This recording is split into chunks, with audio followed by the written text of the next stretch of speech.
Pfeifenfreunde und herzlich willkommen zu meinem heutigen aktuellen Video. Ja, wir haben immer noch Anfang Januar. Es ist verhältnismäßig mild für die Jahreszeit. Wir haben so zwischen 9 und 10 Grad Celsius. Ich sitze jetzt hier bei mir gerade auf der Loggia. Ihr seht hier im Hintergrund die Kakteen. Und es geht heute wieder mal um ein Tabak-Review. Ihr habt es eben ganz kurz gesehen, im Bruchteil einer Sekunde. Ich habe den Pouch ja schon in der Hand. Und zwar geht es konkret um diesen Blend hier.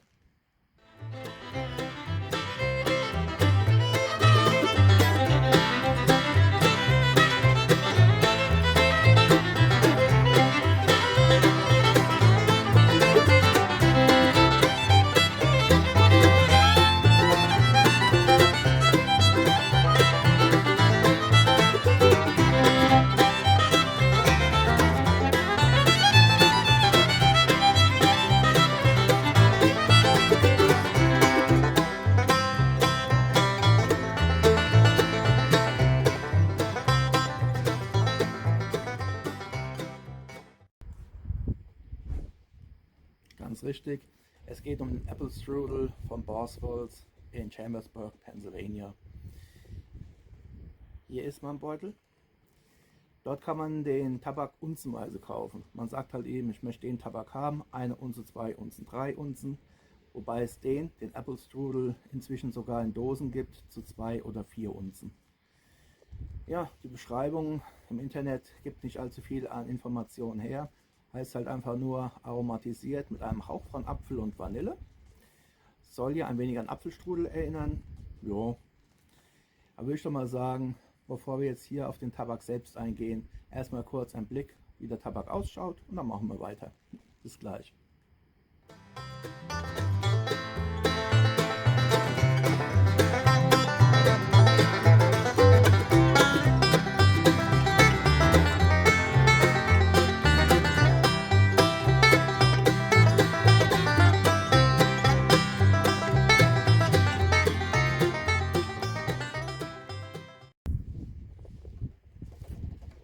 So, jetzt habt ihr den Tabak gesehen. Ich öffne jetzt auch nochmal den Pouch. Der ist ja hier in so einem Beutel untergebracht mit einem Zipfverschluss hier oben. Finde ich ungeheuer praktisch, weil die Boswell Tabake hierin erstaunlich lange halten. Ich war 2015 das letzte Mal dort, hat mich mit Tabak eingedeckt. Der Tabak wird also diesen Sommer stolze 9 Jahre alt. Aber ich habe es ja beim Berry Cobbler und auch bei manch anderem Tabak gemerkt. Eine Raspberry Cream hatte ich ja letztes Jahr vorgestellt. Hier ist der Tabak nochmal. Und ihr habt ja am Tabaksbild gesehen, der basiert in allererster Linie rein optisch betrachtet auf Burley und Black Cavendish, was ja auch logisch ist, der Tabak ist ja ein Aromat. Und man hat auch ein bisschen Virginia drin gesehen. Und wenn man Tabak so riecht, riecht er halt nach Burley. Hat so eine ganz leicht nussige Note. Man kann aber auch Vanille riechen.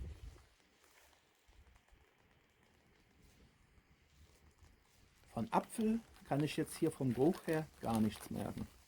Erfahrungsgemäß aber hat es bei dem Tabak nicht viel zu heißen. Ich habe ja auch schon Früchte gerochen, da hat mir nichts geschmeckt. Ich habe auch schon nichts gerochen und es hat geschmeckt. Von daher würde ich sagen, komm, halten wir uns jetzt gar nicht erst lange mit dem Geruch des Tabaks auf. In gewohnter Weise für euch erstmal ist hier ein Bild des Tabaks, der bereits in der Pfeife eingebracht ist, mit der Pfeife. Und danach gehen wir zum eigentlichen Review. Bis gleich.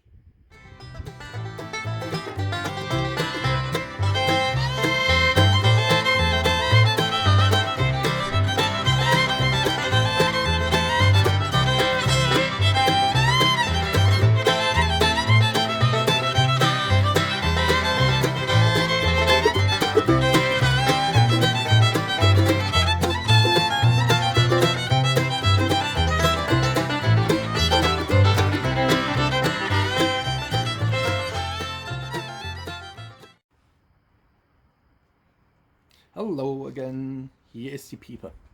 Ihr habt sie ja gerade gesehen, das war Missouri Meerschaum, die Mark Twain Straight, 6 mm gefiltert, Tabak in gewohnter Weise nach meiner Weise halt eingebracht, sprich unten Pfeifenreiniger rein, Tabaklose einbringen, Tabakpäckchen machen. 2 Päckchen habe ich gebraucht, habe die oben eingedrückt, angedrückt. Der Zug ist perfekt und es ist relativ windig und kühl.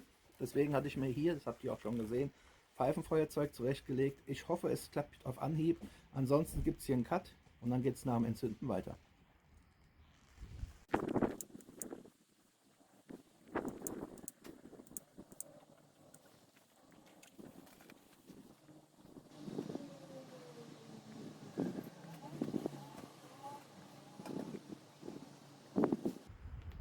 Hier.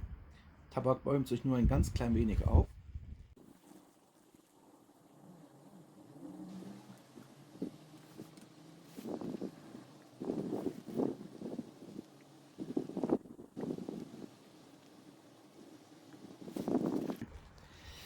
Okay.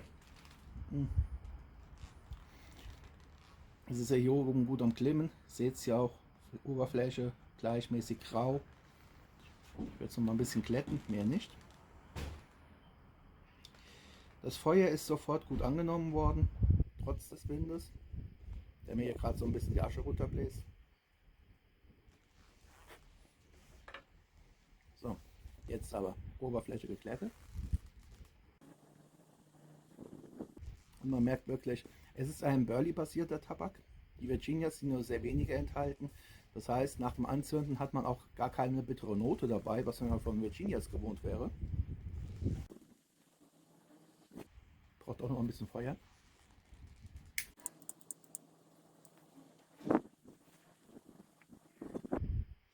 Und was man halt sofort merkt, es macht sich so ein typisch amerikanischer Aromaten-Burley-Geschmack im Mund breit. Das ist so diese amerikanische Grundaromatisierung, habe ich das Gefühl, wenn man Burley und Black Cavendish zusammennimmt. Das Ganze mit Vanille in Amerika aromatisiert, hat man immer diesen einen Geschmack bei einem Blend dabei. Das habe ich bei Captain Black gemerkt, das habe ich bei Nutty Irishman gemerkt, das merke ich auch bei dem. Beim Berry Cobbler zum Beispiel und beim Raspberry Cream von Boswell hatte ich diesen Beigeschmack nicht. Ja, es ist eindeutig ein typisch amerikanischer Vanillearomat. Dieser wirklich extrem weiche, fast schon cremige Vanillearomat. Wie gesagt, ich kenne es von Captain Black Original, der schmeckt genauso. Weich, vanillig, schokoladig. Schokolade habe ich jetzt hier nicht so viel dabei. Ich schmecke eine ganz dezent nussig schokoladige Grundnote. Das ist einfach dem Burley geschuldet.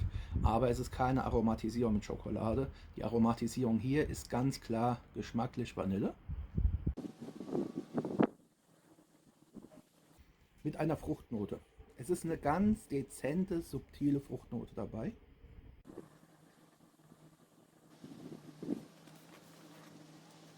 Die sowohl im Rauchen als auch beim retronasalen Rauchen, also beim Ausblasen durch die Nase, deutlich spürbarer wird.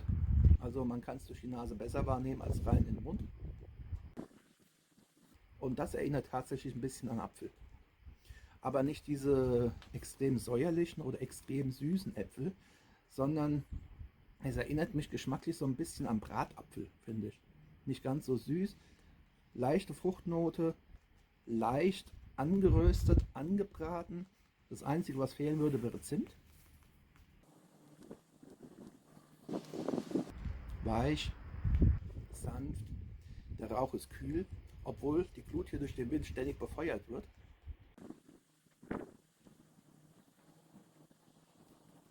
Ja, eine schöne, runde, weiche Sache.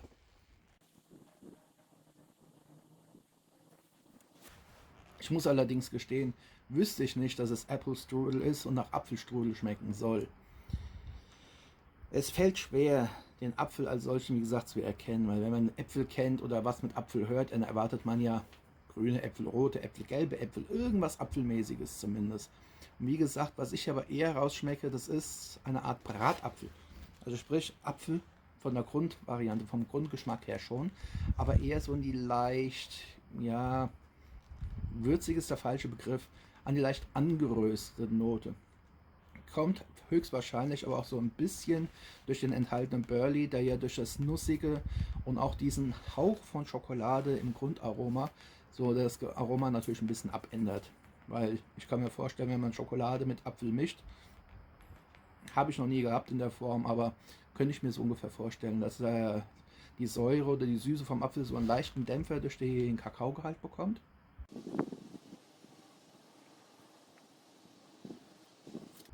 Und der Hauch von Virginia, der enthalten ist im Tabak.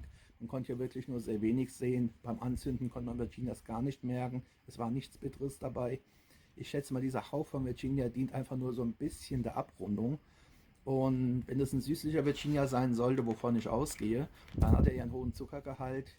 Könnte vielleicht, aber ich sage jetzt bewusst vielleicht, weil schmecken tue ich es nicht, aber durch so eine leichte Karamellisierung im Hintergrund der ganzen Sache so einen leichten Schliff geben, ohne selbst sich aber in den Vordergrund zu drängen.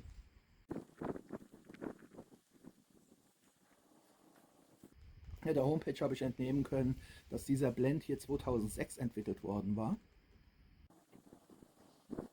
Und er zählt ja auch laut deren Homepage offensichtlich zu den beliebtesten Blends von Boswells. Von Jane Boswells habe ich mittlerweile einige gehabt. Einer meiner Favoriten ist der Chocolate Cream Chocolate. Chocolate Cream hieß er, Chocolate Cream. Was ich auch gern geraucht hatte, war der Christmas Cookie. Fand ich beide lecker. Cherry Cobbler, Raspberry Cream sind halt so diese fruchtigen Aromaten von Boswells. Die sind beide ebenfalls gut bis sehr gut. Die haben, glaube ich, beide bei mir 7 oder 8 von 10 möglichen Punkten bekommen. Und Peach and Cream kann ich mich immer noch erinnern, hatte ich damals bei denen vor Ort geraucht in Chambersburg. Auch ein herrlich cremig, süßlicher, fruchtiger Aromat. Ich habe es ja mit cremigen Aromaten, deswegen Fruchtaromaten habe ich mir jetzt so ein paar wenige geholt. Hier der Apple Strudel zählt ja definitiv dazu. Wobei ich halt ehrlich gesagt sagen muss, es ist weniger ein Fruchtaromat, denn vielmehr ein Vanillearomat. Weil was man merkt, das ist diese Kombination aus diesen süßlichen amerikanischen fermentierten Burleys, dieser nussschokoladigen Note. Hier überwiegt ein bisschen mehr die Nuss, ganz dezent die Schokolade. Ganz im Vordergrund ist hier die Vanillearomatisierung, die eben an verschiedene amerikanische Tabake erinnert. Captain Black ist der, den ich ja hier fast schon pfundweise geraucht habe. Ich hatte von Ivan Ries schon den einen oder anderen Tabak. Einen hatte ich mal zukommen lassen. Das war ein Ivan Ries mit Vanille. Den kann man gar nicht rauchen. Das war eine Chemiebombe vor dem Herrn. Der eine oder andere wird vielleicht das Video noch kennen. Der eine oder andere YouTuber. Ich meine, der ist auch einen ganz speziellen, den wir damals dazukommen lassen. Der weiß, wovon ich rede. Der Apple Strudel hingegen ist ein Vanillearomat. Er ist anders als Captain Black. Die Basis, wie gesagt, Burley, Vanille, beziehungsweise Burley Black Cavendish, Vanille, Brown Cavendish. Es ist nicht eher beschrieben, das Tabaksbild sagt eigentlich Burley, weil das dunkelbraune Blattgut, das ist Burley. Die paar wenigen Einsprengsel von diesem Art goldgelben Blattgut, das sind die Virginias. Es gibt auch dunklere Blätter, das ist Black Cavendish, höchstwahrscheinlich aber basierend auf Burley. Kann einfach gut die Aromatisierung aufnehmen. Der Tabak ist ja auch recht dunkel. Deswegen Vanille, prägnant im Vordergrund. Hinzu kommt dieses Nussige mit einem Hauch von Schokolade, finde ich zumindest, was so ein bisschen eine Würze gibt zum Apfelaromatisierung dazu. Der Apfel, wie gesagt, nicht säuerlich oder süßlich, sondern wie ein Bratapfel vom Aroma her. Den hätten sie genauso gut auch Bratapfel nennen können. Ich denke aber mal, die Grundidee hier zu diesem Tabak war einfach ein Apfelstrudel mit Vanilleeis oder ein Apfelstrudel mit Vanillesoße. Das ist ein Klassiker, den kennt man auch bei uns in Hessen, den gibt es ja nicht nur in Bayern und Österreich, sondern das kennt man, das kennen ja sogar die Amerikaner. Aber wenn man jetzt nicht versucht, den Tabak in seine Bestandteile zu zerlegen beim Rauchen, sondern den Tabak wirklich als Ganzen wahrnimmt, dann gibt es eine richtig schöne, runde Mischung. Und da muss ich sagen, guter Job. Auch der hier wird bei mir auf meiner Liste 8 von 10 Punkten kriegen, weil er ist definitiv sehr gut. Es ist kein Spitzentabak. Das sind bei mir andere Tabake, die haben 9 bzw. sogar 2 Stück haben 10 Punkte. aber auf jeden Fall mit 8 Punkten definitiv im Bereich der sehr guten Mixtures. Ja, der eine oder andere wird sich ja jetzt fragen, ich hatte ja gesagt, 2015 war ich das letzte Mal bei Boswells und hatte mich dort mit Tabaken eingedeckt. Das ist fast 9 Jahre her, 8,5 Jahre. Da wird natürlich der eine oder andere jetzt fragen wollen, 8,5 Jahre in so einem Beutel hier untergebracht, kann man das Kraut überhaupt noch rauchen? Ja, kann man. Wäre das eine deutsche oder eine generell europäische Mixture, dann hätte ich da auch arge Zweifel. Doch gerade bei amerikanischen Aromaten ist es halt wirklich so, die sind vollgepumpt größtenteils mit Chemikalien. Jan hat ja auch gesagt, die kloppen da ja Glycerin rein ohne Ende, damit der Tabak schön feucht bleibt und nicht austrocknet. Und da sind schlicht und ergreifend halt Mittel drin enthalten, die sind in der Europäischen Union verboten, darf nicht sein. Der eine oder andere von euch wird sich vielleicht daran erinnern, vor Jahren ist Captain Black wieder auf den Markt gekommen, wurde damals beworben, so dicht am Original wie noch nie.